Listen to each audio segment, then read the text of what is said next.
గుంటూరులో మండే ఎండలకు రోజు ఉదయాన్నే మేము చేస్తున్న పని ఏంటంటే వడియాలు పెట్టడం అండి.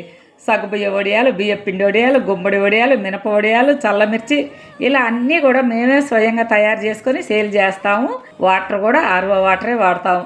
ఇక ఈ గ్యాస్ కష్టాలకి కట్టెల పొయ్యి మీద సగ్గుబియ్యం ఉడికిస్తున్నాను.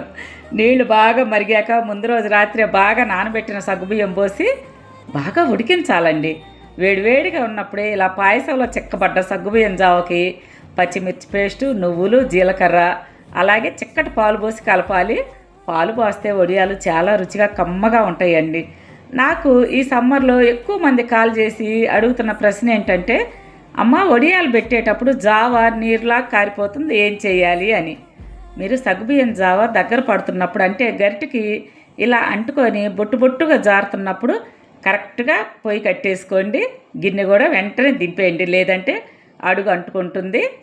షీట్స్ మీద మీరు గరిటతో వడియాలు పెట్టుకుంటూ పోవాలన్నమాట. చూడండి ఎలా కరెక్ట్గా వస్తున్నాయో. ఇక సాయంత్రానికి అలా గలగలమంటూ వడియాలు సిద్ధమవుతాయి. మన తెలుగువారి ఇళ్లలో నిల్వ ఉంచుకోవటానికి వడియాలు రెడీ అనమాట. మీకు కావాలి అనుకుంటే ఈ స్క్రీన్ మీద కనిపిస్తున్న నెంబర్కి ఆర్డర్ పెట్టేసుకోండి. వెంటనే మీ ఇంటికి ప్రేమతో పంపిస్తాము. ఎందుకంటే మా వంటల్లో టేస్ట్, క్వాలిటీ మాత్రమే కాదండి, బాధ్యతతో కూడిన ప్రేమ కూడా ఉంటుంది.